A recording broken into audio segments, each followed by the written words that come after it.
tecnicamente a gente vai conseguir fazer essa transmissão, mesmo que meio precária, enquanto a TV Alerj não colocar no ar a transmissão oficial.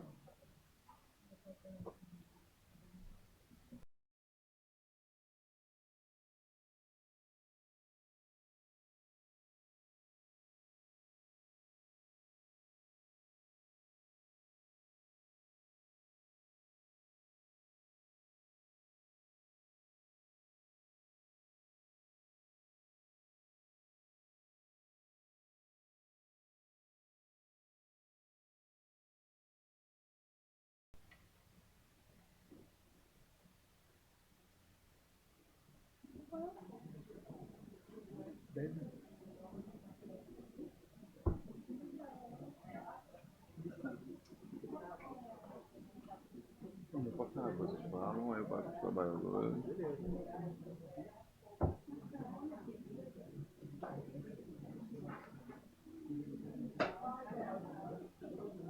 Não, é sempre ao vivo é melhor, só que aí falaram que não só gravar.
todas as pessoas aqui presentes.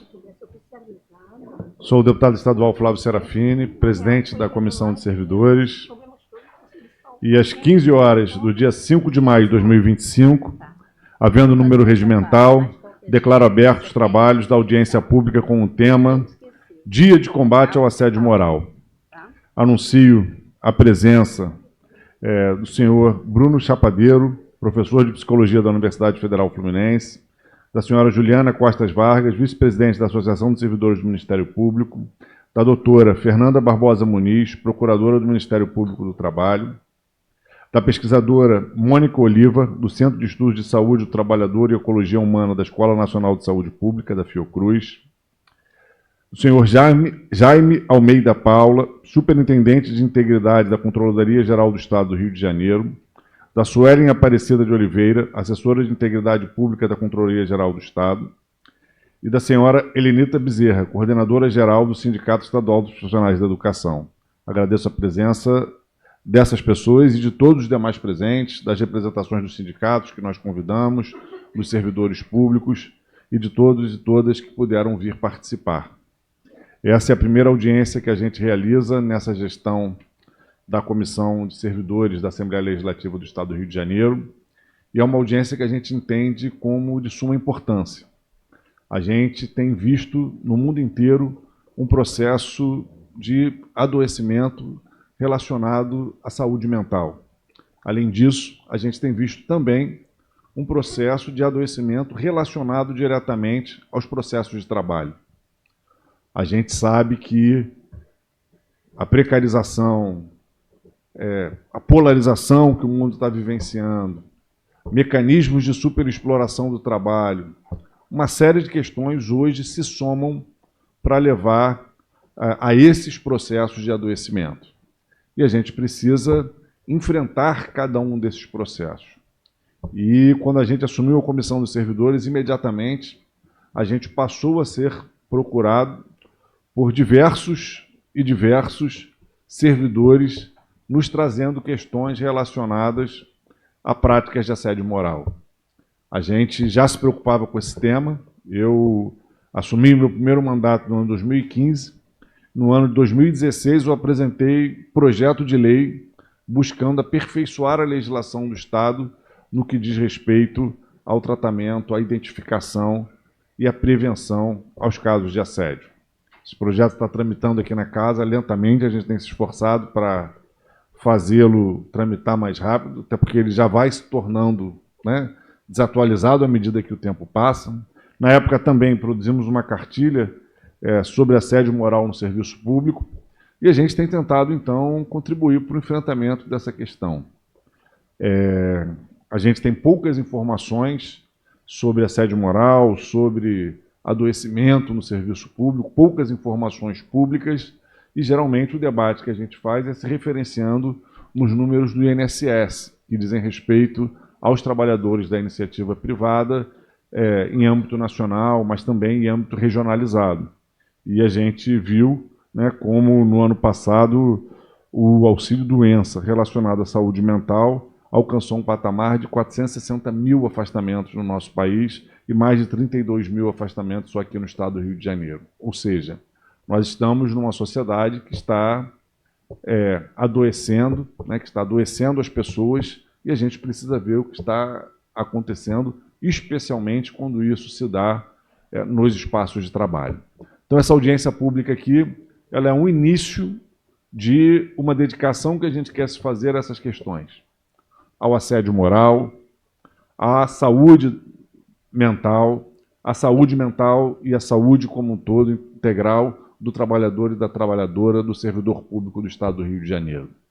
Então, nessa audiência, a gente convidou especialistas, representantes dos sindicatos. Temos aqui na mesa a representação de 2 sindicatos.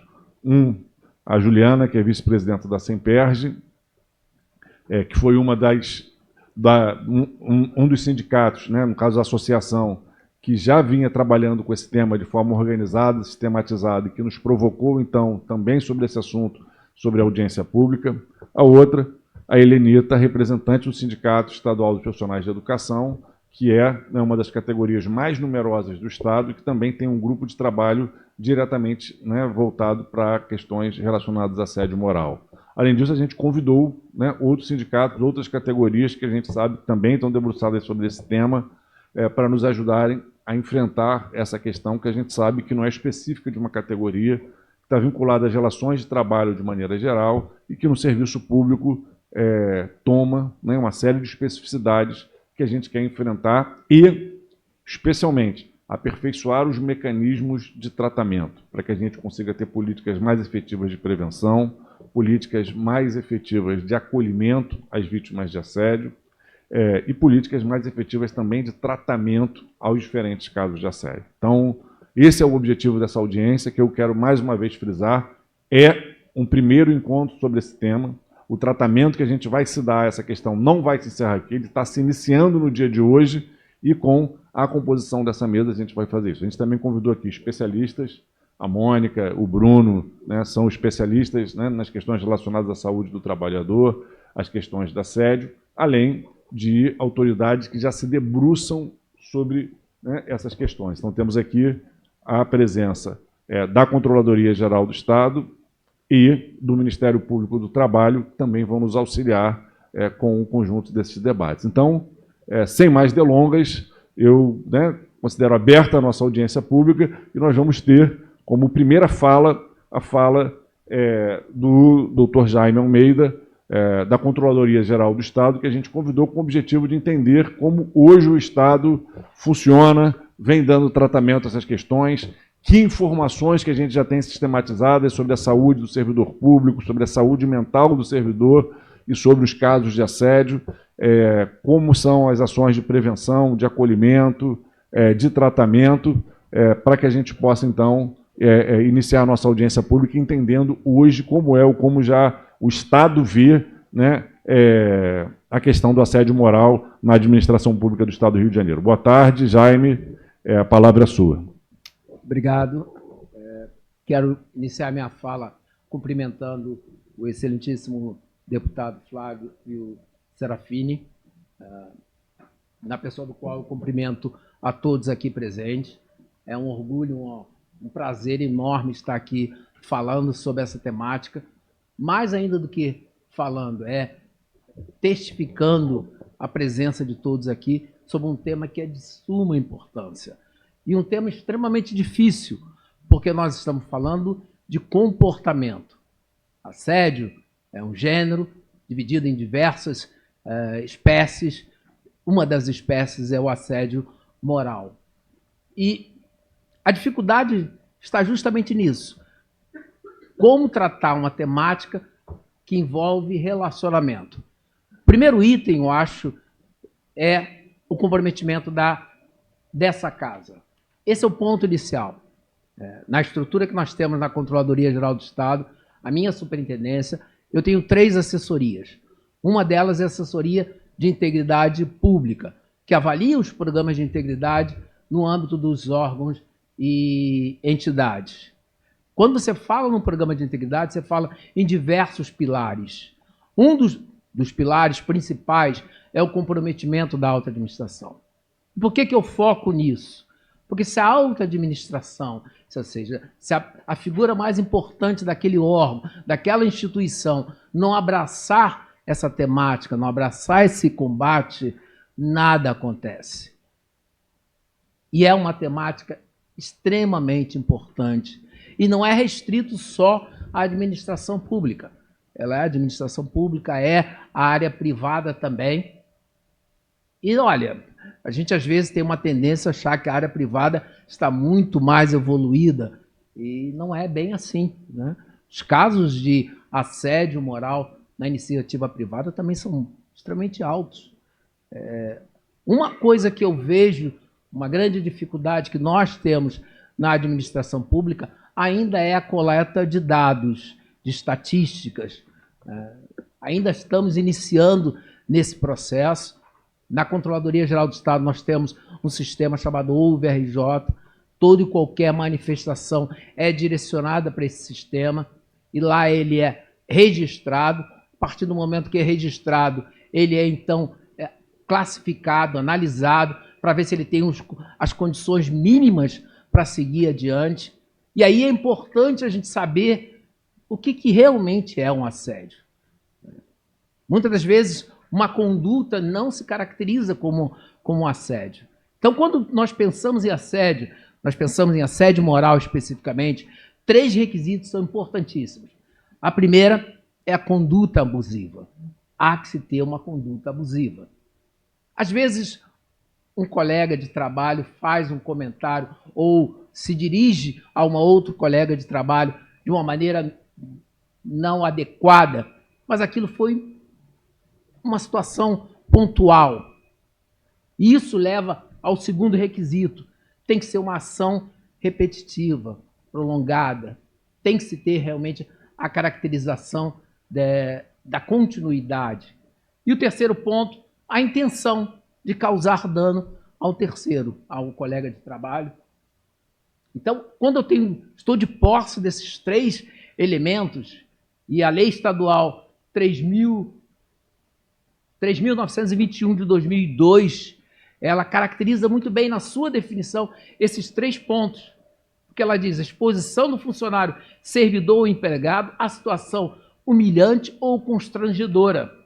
Veja, conduta abusiva, ou qualquer ação ou palavra ou gesto praticada de modo repetitivo e prolongado, segundo item, durante o expediente do órgão ou entidade e por agente delegado, chefe ou supervisor hierárquico, ou qualquer representante que no exercício de suas funções, abusando da autoridade que lhe foi concedida, tenha por objetivo ou efeito atingir a autoestima e a autodeterminação do subordinado. Terceiro item, intenção de causar dano. No assédio moral, ele tem diversas formas. Não é só descendente de cima para baixo, um superior hierárquico, um subordinado. Podemos ter assédio moral também de baixo para cima, do subordinado para a chefia. Podemos ter no mesmo nível hierárquico. E essa identificação, essa noção do que se constitui um assédio moral e o que não é um assédio moral é fundamental, para que justamente quando a denúncia for feita, ela seja de uma maneira embasada, seja bem forte em termos de conteúdo, de condições de seguir adiante. De novo, volto a revisar, nós estamos falando de comportamento. Muitas das vezes uma situação ela é resolvida no diálogo, na conversa. Uma determinada ação, uma determinada atitude, ela pode ser mudada se você chegar para o colega de trabalho e explicar que aquilo não foi uma atitude correta, que aquilo não foi a maneira adequada de se dirigir. Se aquela atitude permanecer, se prolongar, aí começa a se configurar um assédio. E várias situações, que às vezes chegam, inclusive, lá na Controladoria Geral do Estado, que não se caracterizam assédio. O fato de você... Vivemos num momento assim muito conturbado em termos de demanda de trabalho, de estresse. Né? O estresse, a demanda de trabalho em si, ela não é um assédio. Mas se ela for feita de uma maneira desmedida, metas, por exemplo, que são estabelecidas que claramente não têm condições de serem cumpridas, aí você começa a se caracterizar realmente como um assédio.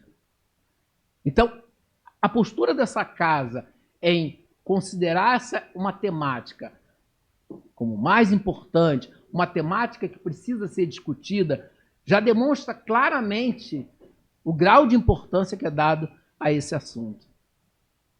Como eu disse, um dos grandes problemas que nós temos na administração pública ainda é um pouco a falta de estatística. Né?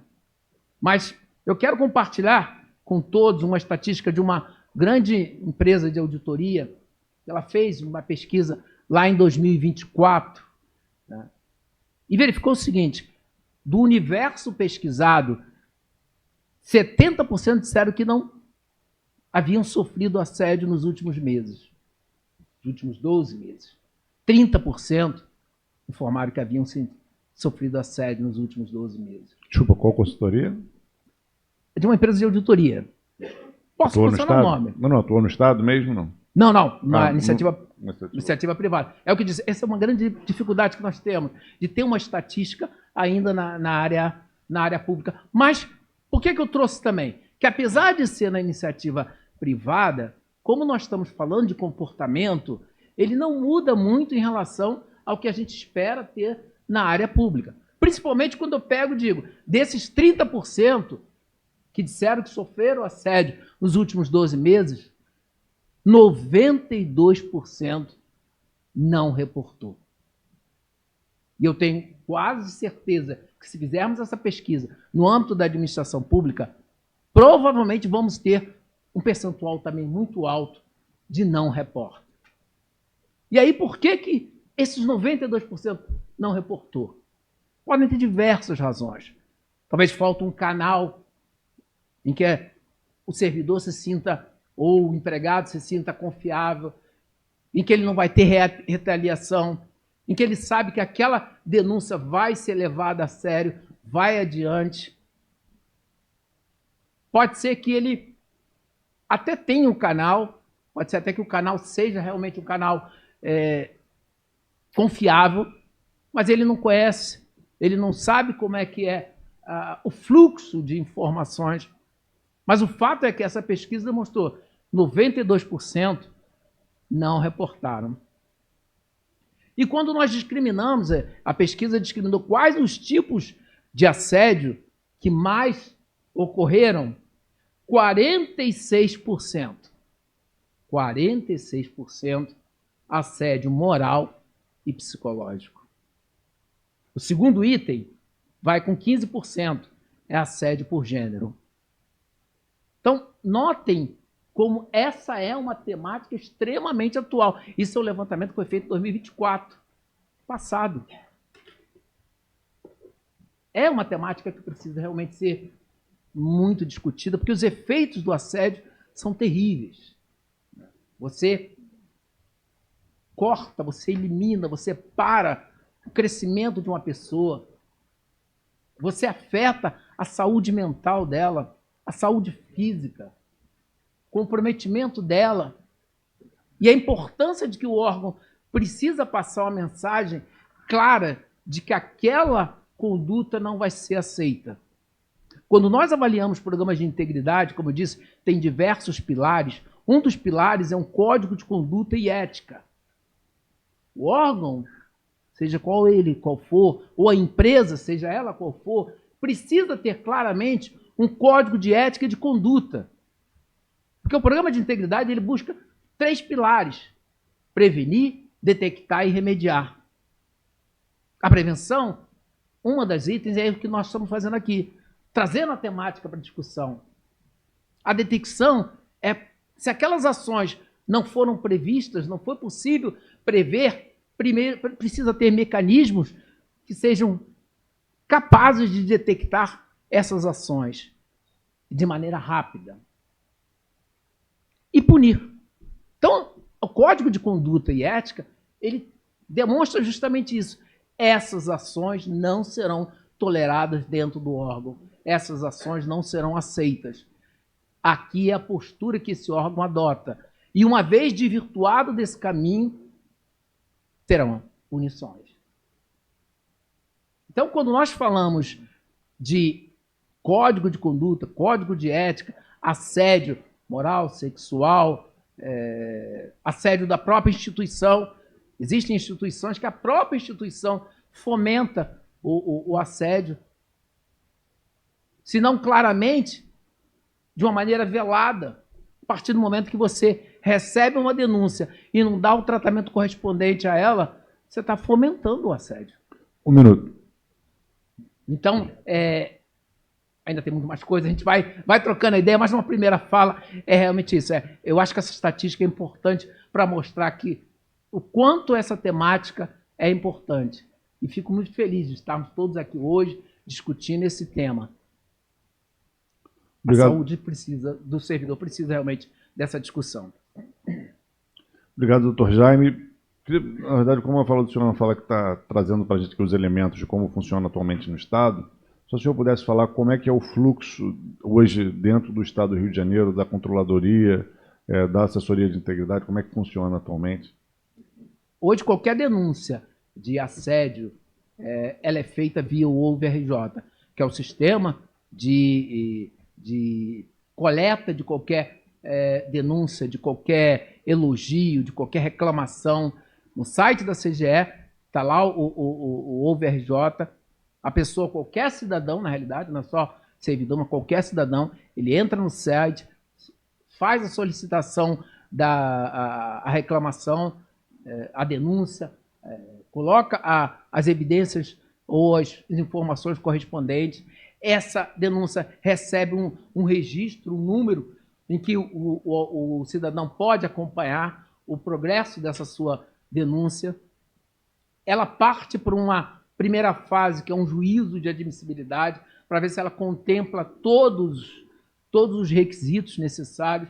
Cumprindo todos os requisitos necessários, ela vai adiante para que possa seguir a investigação correspondente.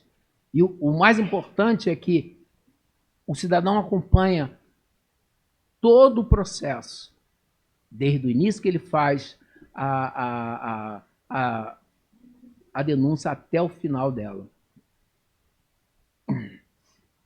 E quando chega uma denúncia de assédio, é feito algum tipo de acolhimento com a pessoa que fez a denúncia, né, com a vítima? Como é que funciona?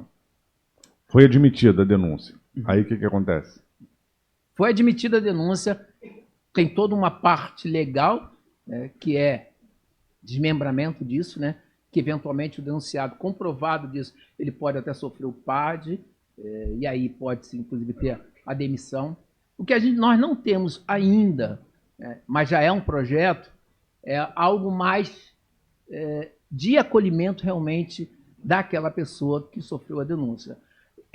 Na iniciativa privada já é mais comum isso, inclusive você ter uma área específica para você acolher a pessoa que está fragilizada naquele momento. A gente ainda não avançou nesse sentido, mas já está no nosso projeto, inclusive, para que a gente possa ter uma área específica para acolher essas pessoas com profissionais, inclusive, da área de psicologia, para dar o suporte, porque a pessoa, a partir do momento de uma conduta dessa de assédio, ela se torna muito fragilizada. Né? Ok, obrigado. Doutor Suelen, quer complementar alguma coisa? Não? Só um momentinho que ele vai te dar o microfone. Boa tarde a todos. Só para complementar, que a gente tem lá no nosso site da Controladoria uma apostila, na verdade ele vai mostrar ali para a gente um manualzinho, uma cartilha de orientações, para as pessoas terem uma noção do que é assédio, né, como é caracterizado, como mesmo o nosso superintendente aqui explicou para todos. Está lá disponível no site da CGE para consulta dos servidores, tá? Obrigada. Obrigado. Agradeço, então, essa fala inicial da Controladoria Geral do Estado e passo a palavra agora para a doutora Fernanda, representante do Ministério Público do Trabalho. Muito obrigado pela presença. Eu agradeço pelo convite, deputado Flávio, na pessoa de quem cumprimento os demais da mesa. Bruno, agora que eu te reconheci, já dividimos mesa antes, e cumprimento todos os demais. Boa tarde. Bom, eu sou procuradora de trabalho no Rio de Janeiro. Obrigada. E estou no Ministério Público do Trabalho há quase 20 anos, e muito desse tempo investigando denúncias de assédio moral. Para o Ministério Público do Trabalho, né, que é um órgão que tem atuação nacional em todo o país, como a gente atua balizando o que é o assédio moral? Durante muito tempo, nós não temos hoje uma lei federal que diga que assédio moral é isso ou aquilo. Então, como a Justiça do Trabalho, que é o órgão ao qual a gente submetia, né, os nossos processos, vinha analisando esses processos. O que ela vinha entendendo que eram atos que pudessem ser considerados como assédio moral. E vai de encontro aqui mais ou menos ao que o Dr. Jaime disse, né? São atos abusivos, eles precisariam ser reiterados e intencionais. Em 2019, a Organização Internacional do Trabalho, ela editou a Convenção 190, E as convenções, para que elas sejam aplicadas por um país, elas precisam ser ratificadas. A Convenção 190 está em processo de ratificação pelo Estado brasileiro, ela já teve o ok da presidência, agora existem outros trâmites a serem tomados, e ela rompe um pouco com alguns desses elementos. Para a Convenção 190, e assim será para a atuação do Ministério Público do Trabalho, o assédio moral são atos. A Convenção fala em atos injustificáveis, o que seria? Quais seriam eles? Abusivos, né? Capazes de criar danos físicos, psíquicos, sexuais ou econômicos, né? A questão da reiteração não é encampada pela Convenção 190. A 190 entende que um ato único pode configurar assédio. E assim, dentro da minha experiência, eu posso trazer um exemplo para vocês, que acho que vocês vão entender perfeitamente bem como um ato único pode ser assédio. Porque a etimologia da palavra assédio, o que é assédio? É acosso, né? É você ser perseguido, é você ser acuado, né? Como dizem alguns mineiros, encantoado, né? Você ficar ali num beco sem saída. Mas alguns atos, embora sejam únicos, podem trazer esse efeito para a pessoa. Vou dar um exemplo de algumas situações que eu investiguei, como uma trabalhadora que ela sofreu um acidente no trabalho, precisou ser internada, enquanto ela estava no hospital, ainda não tinha tido alta, a chefia dela ligou para ela e disse: você vai voltar ou eu posso entregar o seu carro? Ato único. Mas o que aquela trabalhadora vai entender enquanto ela permanecer trabalhando naquele local? Eu não posso adoecer, né? Ela perdeu a condição dela até de humanidade, porque todo mundo aqui adoece. E ela sabe que ela não pode adoecer, então ela vai viver sempre com aquilo. Eu não posso adoecer ou eu vou perder meu cargo. Eu não posso adoecer ou eu vou perder meu cargo. Ela vai se sentir acossada, ela vai se sentir assediada enquanto ela permanecer ali, né? Pelo menos enquanto ela tiver aquela chefia. Eu poderia trazer outros exemplos de atos únicos, mas assim, a verdade, às vezes as pessoas me questionam: nossa, mas apenas um ato, né? Porque às vezes a pessoa já está nervosa, ela perde a mão. Mas em todos esses anos que eu estou no Ministério Público, eu nunca recebi uma denúncia de assédio moral fundada em ato único. Que geralmente as pessoas tentam suportar. A pessoa recebe aquela violência, primeiro é o susto, né? Como? Você não entende de imediato. Aquela agressão assim que te parece grave, você leva um susto. Não adianta a gente imaginar que naquele momento você vai estar preparado, que vai ser um bateu, levou, né? Que você vai ter aquela reação, porque se é inesperado, a pessoa perde um pouco o chão. E até que ela consiga articular, né, uma reação, isso vai variar, isso pode demorar de pessoa para pessoa. E geralmente a pessoa tem, não, mas assim, eu devo ter feito alguma coisa de errado. Né? O que eu fiz? Não, o que eu tenho que fazer para melhorar, para que isso não aconteça? Tudo que aquela pessoa quer, na verdade, é que ela não esteja sendo vítima de um ato de assédio moral. Porque se ela estiver sendo vítima, a partir daí ela vai ter que tomar uma atitude. E às vezes aquele ambiente não está preparado para que ela tome uma atitude, né? Aquela pessoa, ela não tem um canal de denúncia a quem denunciar. Às vezes ela está sendo assediada pelo chefe, para quem ela vai reclamar. Às vezes outras pessoas já denunciaram aquele chefe e nada aconteceu, ele não foi punido.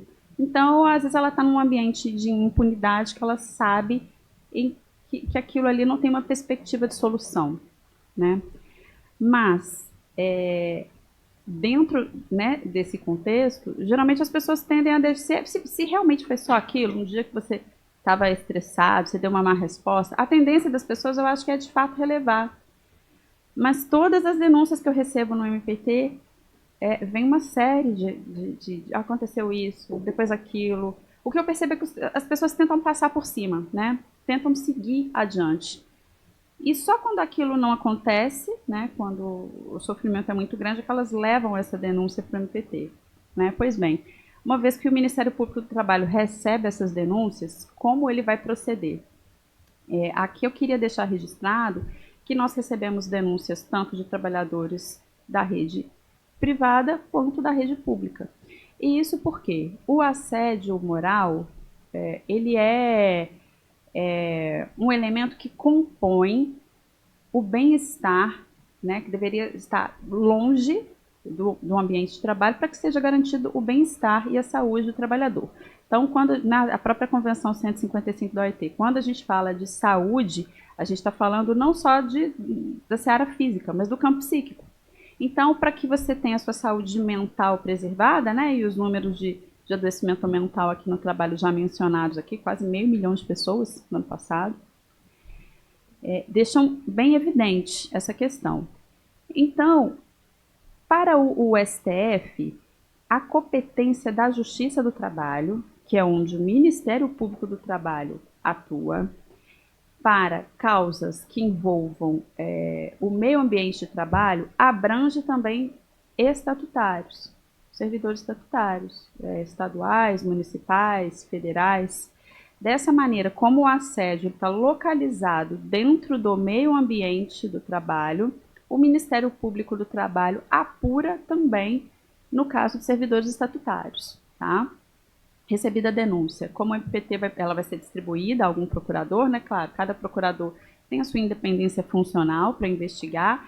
Posso falar aqui da minha atuação, mas o que eu percebo também dos meus colegas, e a gente vai começar a investigar, muitas vezes ouvindo testemunhas, ouvindo outros trabalhadores daquele ambiente, ouvindo trabalhadores que já saíram, pedindo acessos a documentos de apuração interna, no caso de você, né, servidores, processos administrativos, porque o processo administrativo ele tem que seguir, vamos dizer assim, de uma maneira objetiva, impessoal, né? A gente não pode aplicar 2 pesos e 2 medidas a depender de quem é a pessoa que está sendo processada.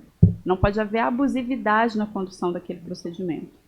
O Ministério Público vai fazer as suas apurações e, se concluir pela existência de assédio moral, a conduta é chamar a empresa ou o órgão público, né, propor a assinatura de um termo de ajustamento de conduta para que aquelas violações cessem e também para que algumas obrigações sejam cumpridas. Eu vou citar aqui um exemplo de uma alteração legislativa recente, que é a Lei 14.457.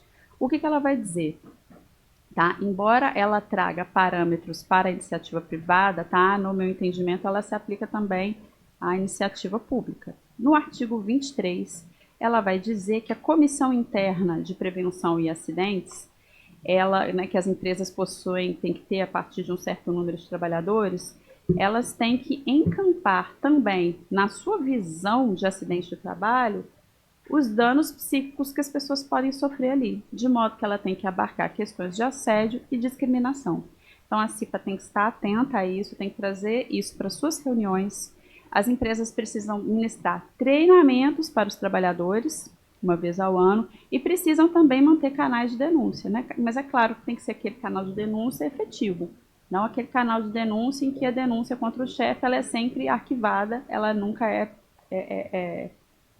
investigada, né? Com rigor, com impessoalidade. Então, além né, do compromisso daquele órgão de fazer cessar aqueles atos assediadores, existem, então, essas obrigações de fazer que nós podemos também pedir, ou no termo de ajustamento de conduta, caso a empresa ou o órgão se recuse, o que nós vamos fazer é ajuizar uma ação civil pública perante a Justiça do Trabalho, né? Isso é o que de fato acontece, essa é a nossa prática. E o que eu vejo muito, assim, como eu comentei, né, com vocês, a gente investiga muito ouvindo testemunhas. Então, assim, eu já ouvi muitos trabalhadores, seguramente, assim, milhares, já ouvi milhares de pessoas. E dentro do que eu ouço muito, eu acho que aquele assédio, né, que é aquela ofensa, que é aquele grito, que é aquele tapa na mesa, aquelas ofensas mais diretas, ainda assim, às vezes as pessoas têm, né, demora um pouco a ficha cair, mas se a gente parar para pensar, a gente consegue elaborar e entender que sim, aquilo é um assédio, porque ele é muito expresso, ele é muito evidente.